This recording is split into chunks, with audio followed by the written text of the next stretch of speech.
بسم اللہ الرحمن الرحیم الشیطان الرجیم بسم اللہ الرحمن الرحیم حامیم تنزیل من الرحمن الرحیم کتاب فصلت آیاتہ قرآنا عربیا لقوم یعلمون بشیرا ونذیرا فأعرض اکثرهم فهم لا يسمعون وقالوا قلوبنا في أكنة مما تدعونا إليه وفي آذاننا وقر من بيننا وبينك حجاب فاعمل إننا عاملون صدق الله مولانا العظيم اللهم صل على سيدنا ومولانا محمد وآله وأصحابه وعترته أجمعين۔ حضرات، آج ہم سورہ حامیم السجدہ یہ شروع کر رہے ہیں۔ یہ مکی صورت ہے، اس میں 54 آیتیں اور 6 رکوع شامل ہیں۔ جو مضامین اس سورہ پاک میں بیان ہوئے اس میں ابتدائی آیات طیبہ میں اللہ تعالیٰ نے حقانیت قرآن کا بیان کیا۔ کفار مکہ نبی کریم صلی اللہ علیہ وسلم پر وہی سابقہ اعتراضات جو بار بار دہراتے تھے کہ یہ لکھی لکھائی یا کہیں سے سنی سنائی بات لا کر دیتے ہیں، جو رات کو خوابوں میں دیکھتے ہیں وہ صبح لا کر بیان کر دیتے ہیں، الہام سے اس کتاب کا کوئی تعلق نہیں ہے۔ تو اللہ تعالیٰ نے ٹھوس انداز سے اس کا جواب ارشاد فرمایا اور بڑے بے باک انداز سے ان کی سرزہ سرائی کو جھٹلایا کہ تم جو چاہے کہتے رہو، قرآن اللہ کا کلام ہے، یہ کسی انسان کی لکھی ہوئی بات یا پڑھی کہی ہوئی بات نہیں ہے۔ ان کے شبہ کا ازالہ کر دیا اور حتمی اور قطعی بات ارشاد فرما دی۔ اسی طرح دوسرا اعتراض ان کا توحید باری تعالیٰ پر تھا۔ وہ اس بات کو تسلیم ہی نہیں کرتے تھے کہ خدا ایک ہے، بلکہ بہت سے بتوں کو انہوں نے اپنا معبود بنا رکھا تھا۔ یہاں بھی ان کے اس خیال باطل کی تردید کی گئی۔ نیز انہیں یہ متنبہ کیا گیا ہے کہ میرے محبوب کے خلاف جو روش تم نے اختیار کر رکھی ہے، اس کا نتیجہ بڑا ہی ہولناک ہوگا۔ تم خائب و خاسر ہوگے، ناکام ہو جاؤ گے، تمہاری کوئی قوت کوئی طاقت کسی کام نہیں آئے گی۔ پھر قیامت کا ذکر کرتے ہوئے انہیں بتایا گیا ہے کہ جو کچھ تم کر رہے ہو تمہارے اعضاء اس کے عینی اور سلطانی گواہ بن جائیں گے۔ تم نہ بھی کہو، تم نہ بھی مانو، تو تمہارے اعضاء گواہیاں دیں گے کہ تم غلط تھے۔ تم اپنے وجود پر بھی اختیار نہیں رکھو گے۔ کفار اپنے تمام ہیلے بروئے کار لا چکے تھے تاکہ اسلام کی پیش قدمی کو روک دیں، لیکن کلام الہی کی اثر انگیزی نے ان کے تمام منصوبے خاک میں ملا دیے۔ تو یہ مضامین اس سورہ پاک میں مجموعاً بیان کیے گئے۔ آج بحمداللہ تعالی ہم پہلی 7 آیتیں پڑھنے کی سعادت حاصل کر رہے ہیں۔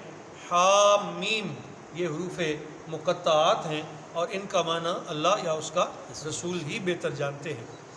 تنزیل من الرحمن الرحیم، اتارا گیا ہے یہ قرآن رحمان و رحیم خدا کی طرف سے۔ اب ان کے اس اعتراض کا جواب دے دیا کہ تم کہتے ہو کہ یہ گھڑی گھڑائی باتیں ہیں، تم کہتے بھی رہو تو تمہارے کہنے سے کیا فرق پڑتا ہے؟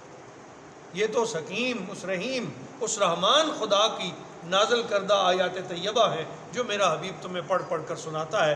کتاب فصلت آیاتہ، یہ ایسی کتاب ہے جس کی آیتیں تفصیل کے ساتھ ہیں، تشریح کے ساتھ، تفصیل کے ساتھ بیان کر دی گئی۔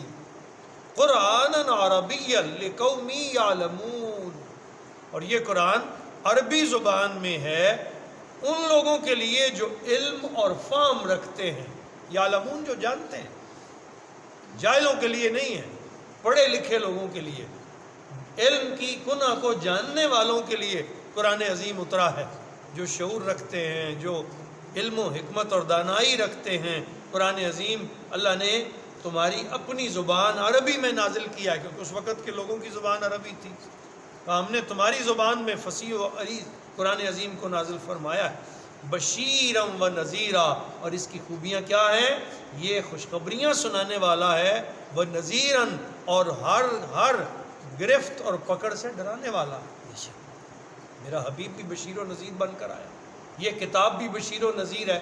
بشیر کا معنی ہوتا ہے آنے والے وقت کے انعام کی خوشخبری سنانا، نذیر آنے والے عذاب سے ڈرانا، اس کا خوف دلانا کہ اگر تم غلطی کرو گے تو پکڑے جاؤ گے، اور وہ گرفت کتنی سخت ہوگی یہ تمہارا خدا جانتا ہے۔ فَأَعْرَضَ أَكْثَرُهُمْ فَهُمْ لَا يَسْمَعُونَ، پس باوجود اس کے ان میں سے اکثر نے منہ پھیر لیا، اس طرح فَهُمْ لَا يَسْمَعُونَ کہ انہوں نے کچھ سنا ہی نہیں۔ ان ظالموں نے اتنی روگردانی اختیار کی، اتنے وہ جو ہے وہ قرآن عظیم سے وہ چہرہ پھیرنے والے ہوئے، گویا کہ انہوں نے سنا ہی نہیں، سنی انسنی کر دی۔ پھر آخر پکڑ اور گرفت ان کا مقدر ہوئی۔ اب آیت نمبر 5 میں اللہ تعالیٰ نے ان کی اس کیفیت کا بیان کیا ہے۔ ظالم اپنی زبانوں سے ایک تو مانتے نہیں، دوسرا کہتے کیا ہے؟ نبی رحمت صلی اللہ علیہ وسلم کے غلاموں سے آ کر کہنے لگے وَقَالُوا قُلُوبُنَا فِي أَكِنَّةٍ، وہ کہتے ہیں ہٹ درم کہ ہمارے دل غلاف میں لپٹے ہوئے ہیں، اکنتن لپٹے ہوئے ہیں، ہمارے دل تو غلاف میں لپٹے ہوئے ہیں، مما تدعونا الیہ، اس بات سے جس کی طرف تم بلا رہے ہو، ہمارے اوپر وہ اثر ہی نہیں کر سکتی، تمہاری بات سننے سے ہمارے دلوں پر غلاف چڑھے ہوئے ہیں، خود ہی کہنے لگے۔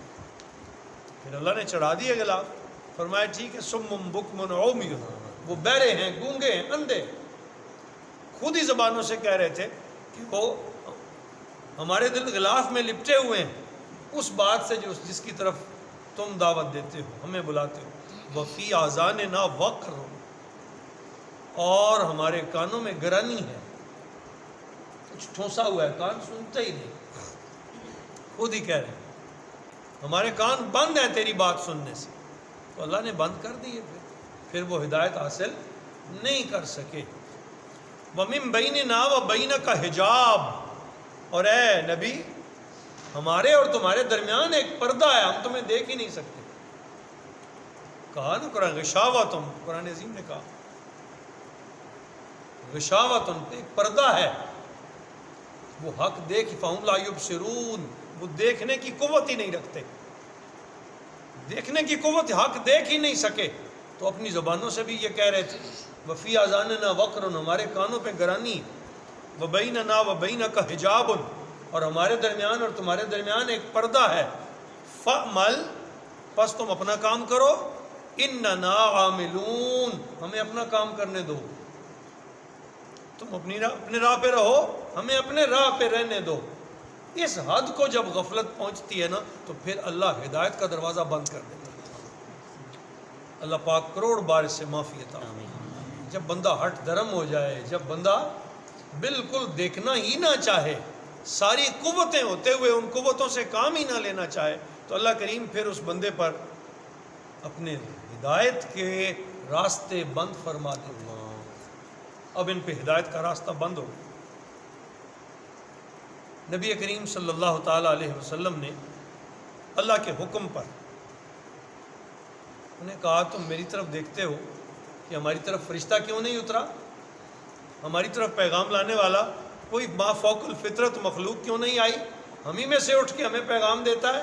تو میرے حبیب نے کہہ دو قل انما انا بشر مثلکم، ہاں میں تمہاری طرح کا انسان ہوں، میں تمہاری طرح کا انسان بشروں میں سے ہوں، تم ہی میں سے ہوں، فرق کیا ہے؟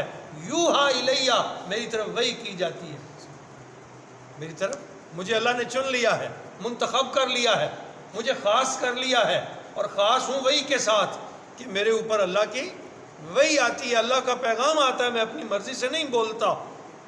انما الہکم الہ واحد، بے شک تمہارا معبود وہ خدائے واحد ہے، فاستقیموا الیہ، پس متوجہ ہو جاؤ اسی کی طرف، واستغفروہ، اور اس سے معافی مانگو، اس سے مغفرت طلب کرو اگر بچنا چاہتے ہو، اسی کی طرف مستقیم ہو جاؤ، پختہ ہو جاؤ، عزم مصمم کر لو کہ اللہ ایک ہے، وحدہ لا شریک ہے، کوئی دوسرا نہیں، وویل للمشرکین، ہلاکت ہے مشرکوں کے لیے، ہلاکت ہے مشرکوں کے لیے جو شرک پہ قائم ہو جائیں، جو اللہ کی توحید کو نہ ماننا چاہیں، یا اپنے کان اور اپنی آنکھیں ہدایت دیکھنے اور سننے سے بند کر لیں، اللہ فرماتا ہے پھر میں انہیں راہ ہدایت کی پٹڑی سے اتار دیتا ہوں، پھر میں انہیں ہدایت نہیں دیتا، پھر میں ان کے لیے راستہ، جب کوئی خود چاہے کہ میرا راستہ بند ہو جائے۔